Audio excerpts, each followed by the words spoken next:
Stadium with the pride of the Buckeyes.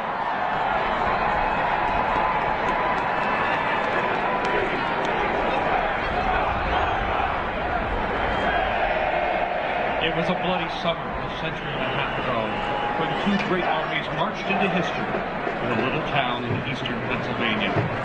At the dedication of the cemetery in Gettysburg 150 years ago this week, Abraham Lincoln scratched a few simple but powerful words in the back of an envelope and used them to change the world. Here are the songs of battle that would herald a new birth of freedom.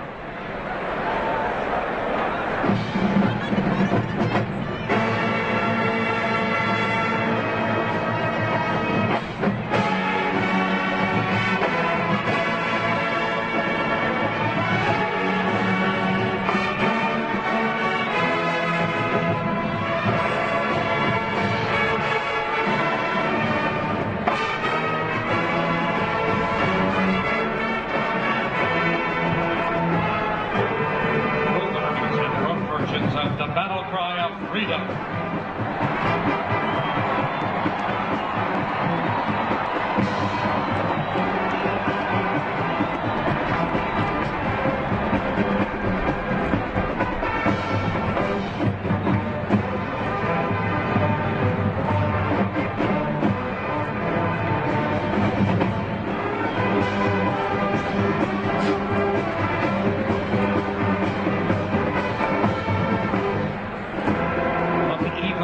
Soldiers on both sides of the skirmish line would sing together, "Home, Sweet Home."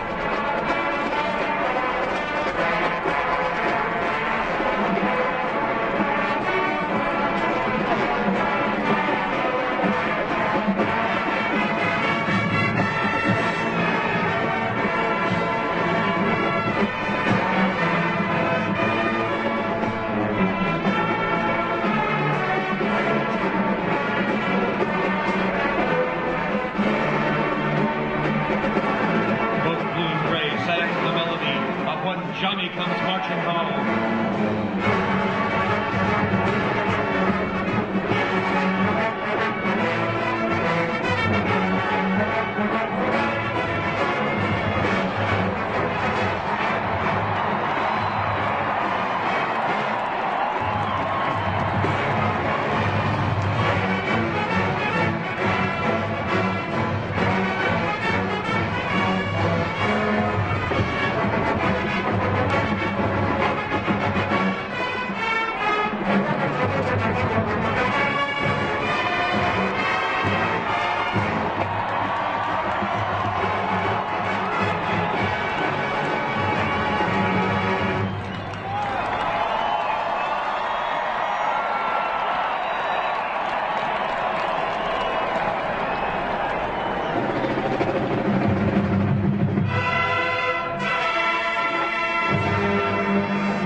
Seven years ago, our fathers brought forth on this continent a new nation, conceived in liberty and dedicated to the proposition that all men are created equal.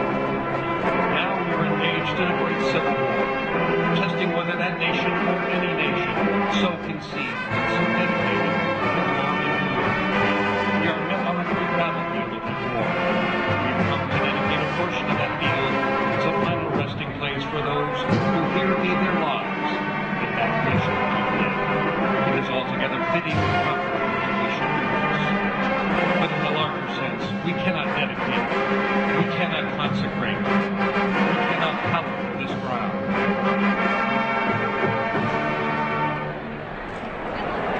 The brave men, living and dead, who struggled here, have consecrated it far above our poor power to add or detract. World will live enough to long remember what we say here, but it can never forget what we did here. It is for us, the living, rather to be dedicated here to the unfinished work which they who fought here have thus far so nobly advanced. It is rather for us to be here dedicated to the great task remaining before us, that from these honored dead we take increased devotion to that cause for which they gave their last full measure of devotion. We here highly resolve that these dead shall not have died in vain, that this nation under God shall have a new birth of freedom, and that government of the people, by the people, for the people, shall not perish from the earth.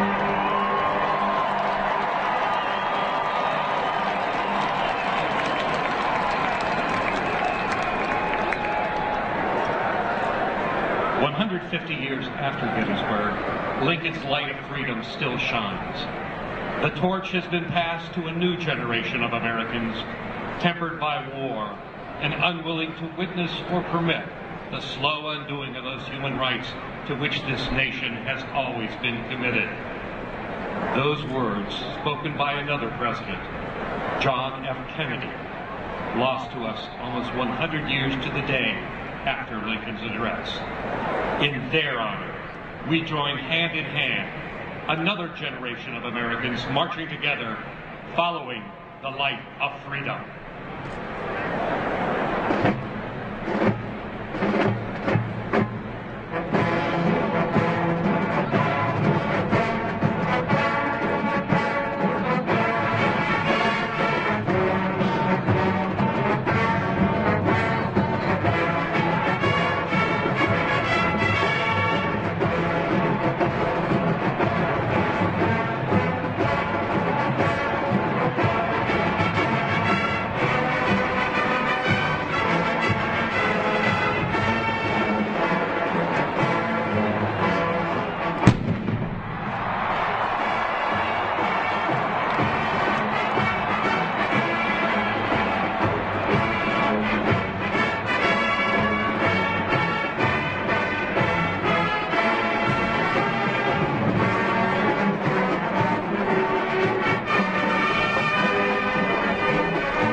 Today, the Ohio State University Marching Band recognizes its senior members marching their final season in Ohio Stadium.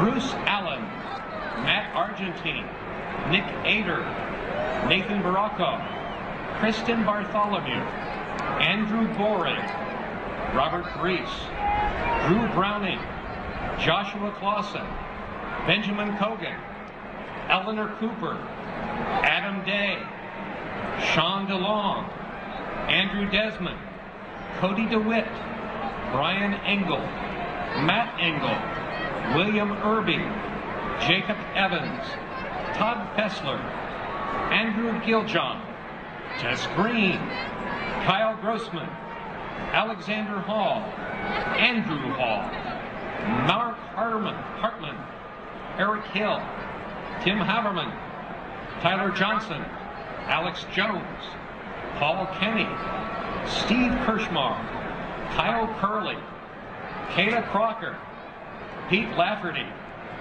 Andrew Macklin, Philip McIntosh, Billy Mangus, Brett Muglin, Victoria Nolte, John Phillips, Joseph Plattenberg, Austin Prakel, Rick Reinhold, Jameson Ridge, Ross Runyon, Keshav Swaminathan, Kayla Sands, Takia Shabazz, David Sikolik, Jackie Shelley, Joshua Sen, Jocelyn Smallwood, Megan Sullivan, Kyle West, Austin Willman, and Jordan Wilson. Let's have a big hand for these outstanding representatives of our great university.